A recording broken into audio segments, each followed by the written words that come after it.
This couple bought an apartment and 10 years later lost $60,000, all because they got caught in the apartment ambush. But not all apartments are bad investments. Some people really should buy and invest in apartments. And to find out if you're one of them, we're going to start by learning all the reasons not to buy an apartment, including the apartment ambush. And once you know the misconceptions that people often have about apartments, finally we can talk about the pros and whether you should buy an apartment this year. Now, for some investors, buying an apartment could be the right way to go, but for others, it can be a real no-go. So, Andrew, what are some of the reasons not to buy an apartment in 2026? So I think the first reason, and probably the main reason for most people, is that apartments don't increase in value as quickly as other types of properties. And people tend to say things like house prices have doubled in value over the last 10 years, or they go up by 6 to 7% per year. And kind of there's the assumption that your apartment will too. And that's not the case. That's what we call the apartment ambush, because that normally comes, or that kind of stat or flippant stat comes from people who are trying to sell apartments, right? And just to be clear, when I'm talking about apartments, I'm not talking about townhouses. Sometimes people get really confused by this. So just for simple explanation for everyone, if I'm talking about a house, that everyone understands that, right? It's a house with a piece of land. It's not attached to anything else. If we talk about townhouse, we're talking about usually properties that are adjoining to one other unit, but they're side by side. Yeah, they share a wall. Yeah. When I'm talking about apartments, I'm talking about properties that are on top of each other. So apartments like you might see in the middle of town, right?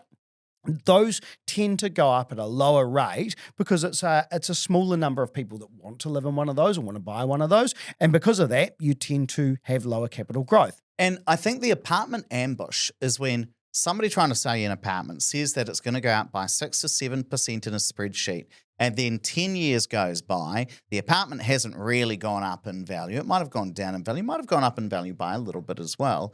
But you're looking at, I could have spent the same amount of money and bought a townhouse or a house, a growth property, and then you feel ambushed because actually you thought you were going to get one thing, but you actually got another. And one thing to always bear in mind as well is you need to be looking at this over a 10-year window, right? Because that's how long a property cycle tends to take, roughly 10 years.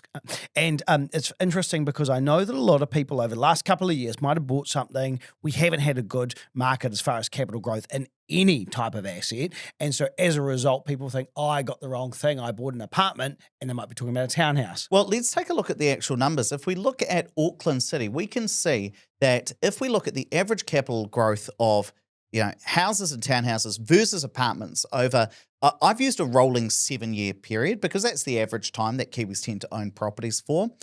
Even when both types of properties have gone up really fast, so in the 7 years to 2008, in Auckland City, the average house or townhouse went up by a compounding 10.85%, almost 11% over that 7-year period. That's insane.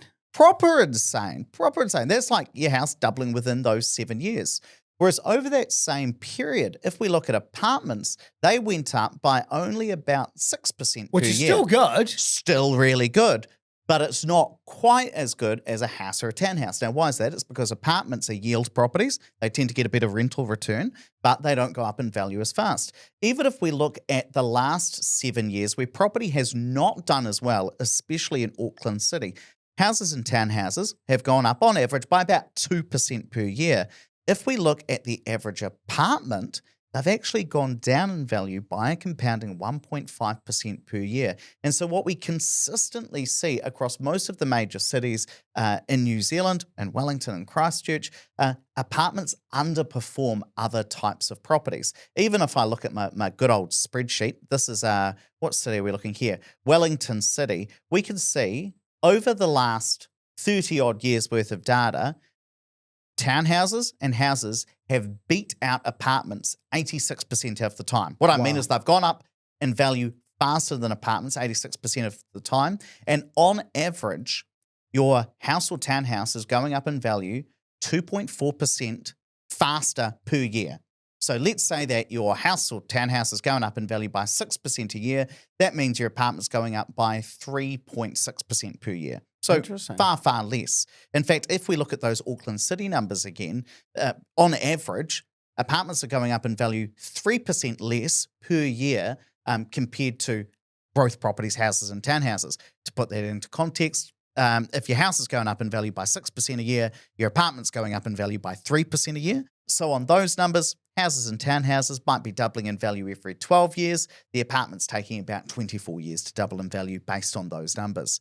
And I know you've actually seen an example recently of the apartment ambush. Yeah, we were contacted by an investor and he bought an apartment for $540,000. Now, this was back in August 2015. So, like 10 years ago, And right? this was Auckland, yeah? It was in Auckland. Now, if he followed the market perfectly, right? If his property went up by the average house value increase over that period of time in Auckland, that property would be worth over $600,000 today. Now, we can do this with the market mover. So, What was it? 2015, you Yep. said, in Auckland.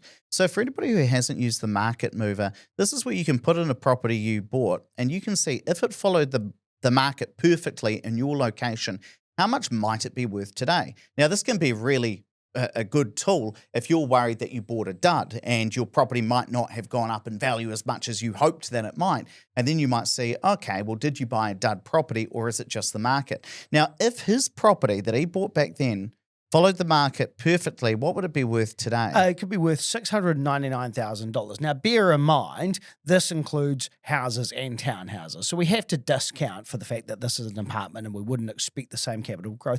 Let's say it's $600,000, right? Now, in actual fact, his particular property has chopped to $480,000. So it's actually gone back quite significantly By over about- a 10-year period of time. Was that 60 grand here? Yeah.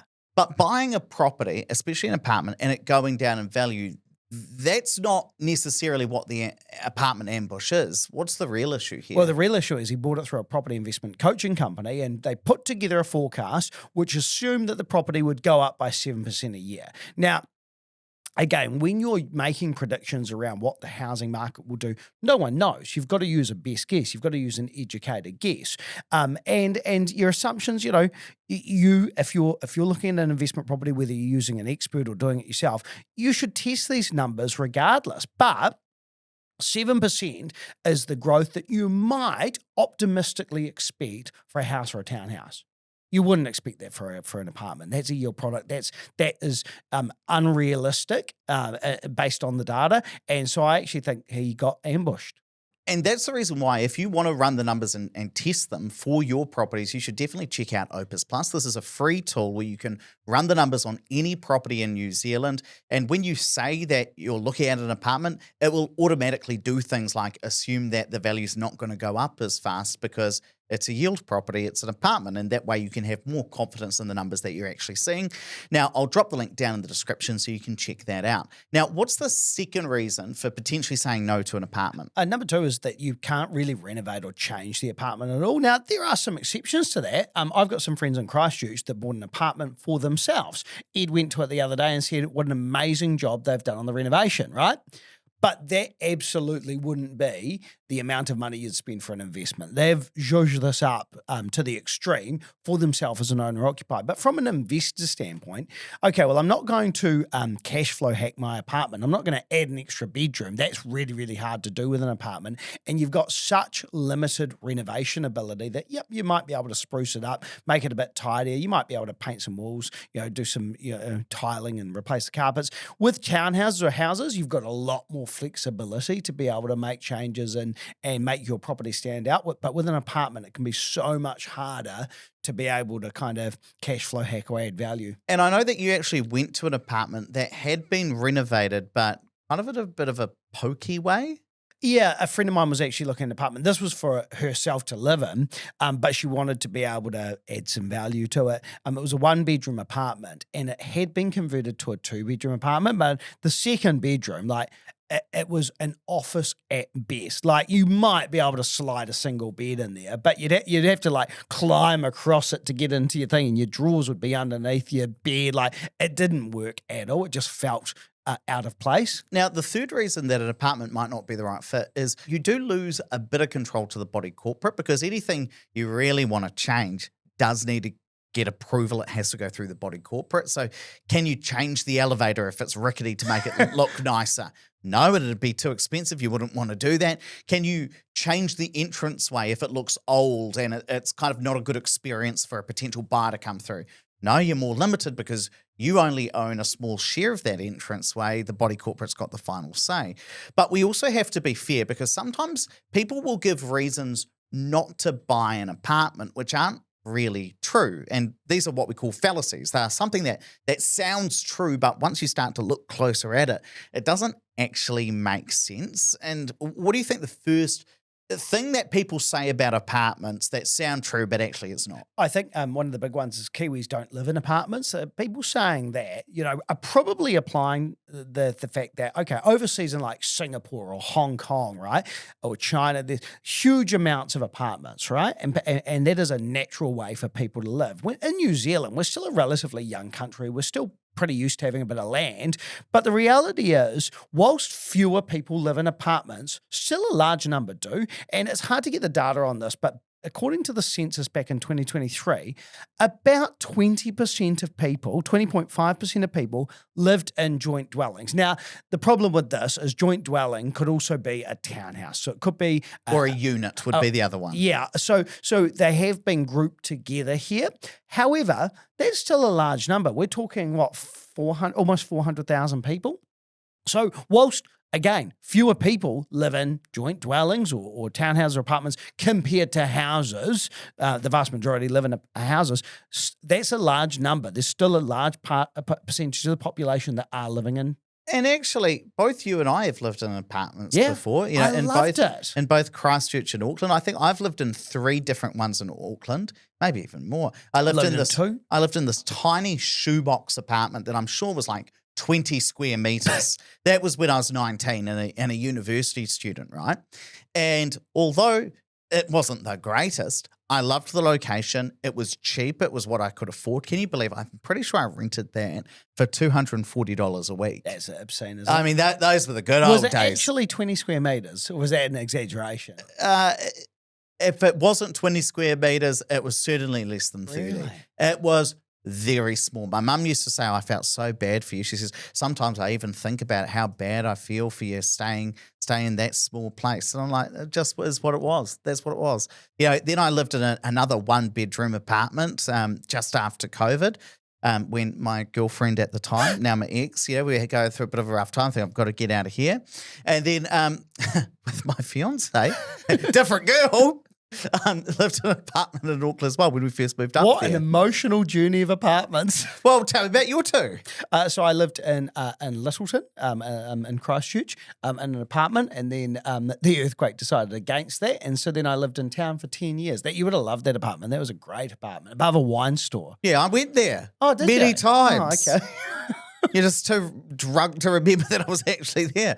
But the second fallacy that I really want to dig into is that apartments don't go up in value. The truth is they do go up in value. I own a couple of apartments that have gone up in value, but they don't go up in value as fast as houses most of the time, like we just talked about. And before we get to the reasons to buy an apartment in 2026, if you're enjoying this video, do me a quick favor and hit the like button because that's how we know which sort of videos we should do more. It also does help with the YouTube algorithm. Subscribing, that also helps too. We're closing in on our goal of hitting 50,000 subscribers. And let's talk about some of the reasons to buy an apartment though, because I think we've bashed them enough. What's the first one? So if you're looking for a higher yield, so a higher rental income compared to the purchase price, apartments can often give you that kind of better return. Now, just bear in mind, sometimes they might have a higher gross yield, so the amount of rent compared to the purchase price, but they might have a lower net yield. This is where you really have to run the numbers. And the reason I say that is net yield accounts for other costs, and body corporate is something that you don't have a cost of typically with a house or a townhouse. So therefore, you need to take that into consideration. But if you buy an apartment, you could kind of expect somewhere between a 5.5 to 6.5, maybe even more, maybe like an 8 or a 9% yield. I was looking at some apartments in Queenstown over the break because we were there for a period of time, and some of them had like a 9.5% yield. Now, there were some catches to that, but if you want a higher rental return, a higher yield, maybe apartments could be right for you. There is one caveat around that, which is that if you're investing in luxury apartments, often luxury apartments are incredibly expensive and the rental return isn't really there. You've really got to watch out for that. Those more luxury apartments, in my mind, are better suited for retirees who are looking to downsize. And often one of the other things is if you are looking at the numbers, you always want to make sure you're looking at normal rental income as well as Airbnb if you're considering Airbnb. Don't fall into the trap, and we've done lots of content on this, don't fall into the trap where you are reliant on a high number from Airbnb and maybe the numbers are being fudged a little bit. Now, the second reason is that apartments are cheaper, and that just means they are more accessible for some investors and home buyers as well. So if we look at all of Auckland, the median house sells for about $1.1 million right now. But the average apartment, even though it is much smaller, and yes, they are different, but the average apartment is around $600,000. So it's 500 grand cheaper to buy the average apartment compared to the average house. Big difference. It's massive difference. If you're just starting out and you know, the average house is probably a 3-bedroom home on a bit of land. Well, if you don't need that right now and you're happy buying the 1 or 2-bedroom apartment in the middle of the city because you're just starting out as an investor or you're just starting out as a first home buyer, that could be the right move for you. And I suppose the third reason is what we talked about before, which is the location. Typically, you do see that apartments are in more central city locations or locations that people want to live in, like in your example, Littleton, which is a really nice kind of suburb. What is it, about a 20-minute drive out of Christchurch? And that's a great location. So if you want to live in those places where you can walk to town or walk to where you want to go and get a pretty cheap property or cheaper property than would otherwise be the case, that might be the right move for you. I was actually driving past one of my apartments the other day and I looked up at it and I thought, holy heck, this is close to Here town. in Christchurch, it's so close. I was like, it'd be wonderful living there. You'd get a cheap, fast Uber into town all the time. You could just walk in to town if you wanted to do that. And actually, it's still relatively affordable. And so if you're thinking about summing this up for investors, you know, who would an apartment be the right and wrong fit for? So if you're a growth-focused investor, so you're wanting to build your wealth and that's your main focus of investing, townhouses and standalone dwellings, they are the better choice for you, right? But if you're more a yield-focused investor or if you're really restricted on budget and you just want to get started now, maybe apartments might be the right fit for you because of that stronger rental income. And of course, this isn't financial advice where Andrew's saying this is what you should go and absolutely invest in, do or don't invest in an apartment. You want to dig into the details and figure out what's right for you. But this is generally what we see tends to be right for most investors. So now you know if an apartment is right for you, but before you invest, you have to make a big decision. Should you work with a financial advisor to invest in property or not? And what do you get if you do work with them? And what does it cost? And that's exactly what you'll learn in this video. Click the screen to watch it now.